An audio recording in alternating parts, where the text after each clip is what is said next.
I've been getting quite a few questions lately on cartridge conversion revolvers and how they work and the different types of them. So I thought it was time to do a short video tutorial just covering the various cartridge conversion systems out there. There are two main types of cartridge conversions. There are the drop-in cylinders that you see right here, and then there are, for lack of a better term, what I will call factory conversions, and that's what this one is. So we'll talk about the drop-ins first, even though they all came out about the same time historically. But the drop-ins are the ones that probably have the most interest. So we'll just put this guy away for a second. And let me pull out a new model Army Remington revolver. So as you can see, this is a percussion cap revolver, just standard cap and ball. And the drop-in cylinders are made to convert these, and to be able to convert them without any tools or doing anything beyond the pale.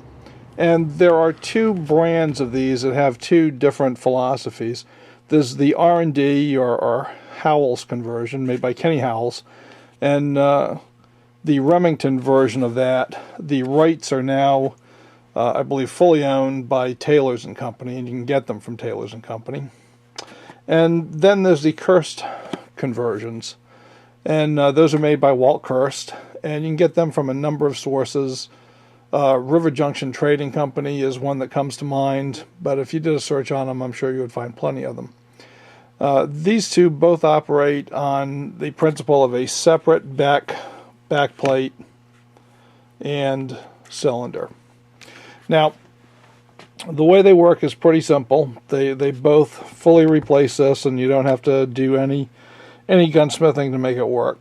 So just for simplicity's sake, I'm going to show you how that works with the Kenny Howell R&D conversion. Put the back plate on, and then this is a pretty simple process. Put the gun on half cock. You're going to drop the rammer and pull out the base pin, and then just a little twist clockwise, and you can pull out the percussion cylinder. And then if this were loaded, and in fact, just for drill, I will load it. And since we're in the shop today, I'm going to use snap caps. So this takes 45 Colt.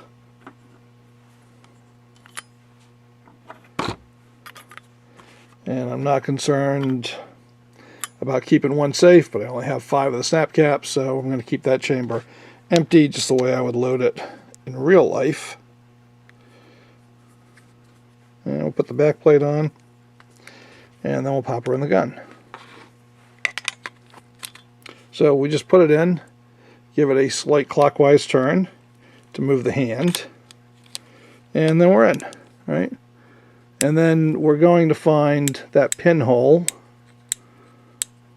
So, if I can, there we go. So there's a pinhole, so we know that that's the empty chamber.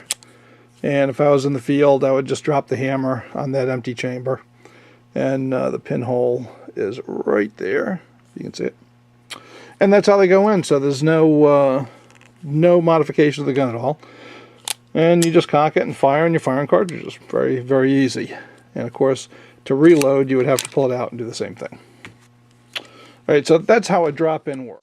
Let's put a few 45 Colt rounds downrange with the R&D conversion cylinder.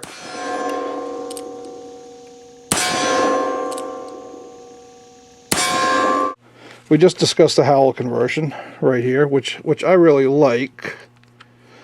I've been using these since they came out, around 98, I guess. These are based on a historical type of conversion, but instead of having firing pins, which this one does, you can see it has 6 firing pins, individual firing pins that the percussion hammer contacts to set off the 45 Colt cartridges. On the originals, which were all in 38, they were not in the larger calibers. They were all done on belt models or the police model, and they were very, very neat guns. Some of the nicest Remingtons ever made. I wish they actually had some replicas of those, but they don't. But instead of firing pins, they had a slot here, right where the firing pin is. And that slot allowed the hammer face to go through the plate, basically, and contact the rim of the rimfire cartridge that was loaded behind it and set it off. And then the plate kept those cartridges from backing out and kept everything hunky-dory. Now, we're going to show you the Kirst conversion in just a minute. One of the important features of the Howell conversion is that it is a 6-shot conversion. And the way that's done is a patented process, because the trick is to be able to accommodate the rims of the cartridges without them overlapping. And that's actually kind of tough, because the original New Model Army conversions were in 44 Remington. There's not enough room in there for a 45 Colt cartridge if it's bored straight on. So what Kenny does is he angles each chamber a half a degree.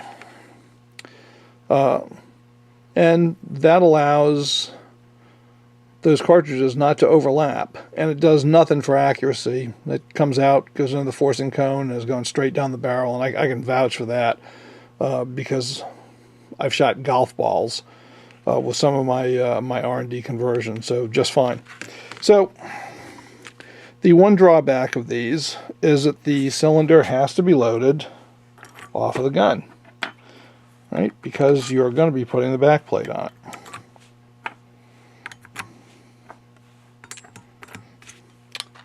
So there you have it, right? You got to load it off the gun and then put it in. So that's a bit of a downside as far as speed of reloading and that sort of thing goes. I like this conversion, and I use them all the time. I don't really consider it a downside, but obviously it is. We'll shoot the R&D conversion cylinder one more time.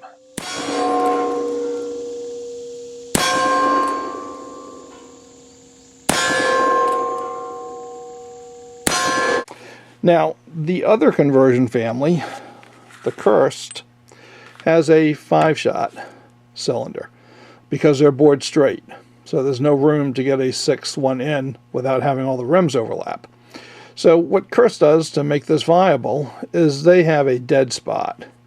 So in a sense, it's a no chamber chamber. It's a place, it has a bolt stop. It'll stop right there. You can put the hammer down. The firing pin has a little dimple to rest in. And that's all it is just a blank spot underneath there. So you can load up all 5, move it to the dead spot, and you're good to go. And the way these work, now this one I've cut for loading from the back, and I'm going to show you that in just a minute. But these work the same way. You would load it up, and we'll just chunk in the cartridges. Once again, we're using snap caps, so don't send me any comments about how unsafe I'm being waving this gun around. It is empty. They're not evil androids that can load themselves. So we're going to put this in. Once again, it goes right in that window, and you slide the bolt home, and you're good to go. And the same deal happens, right? Cock it and fire. And you can do that without modifying the gun at all. Kirst was making ported and gated cylinders because that's what people wanted the Kirst for, was to be able to load from the rear. So he gave the customers what they wanted and started making rings that had the port cut and the gate already on it. And that was quite convenient. So now you can get Kirst where all you have to do is cut your own recoil shield slot, and you're good to go. You can load them up. Now we'll shoot the short barrel Remington I built using the Kirst cylinder.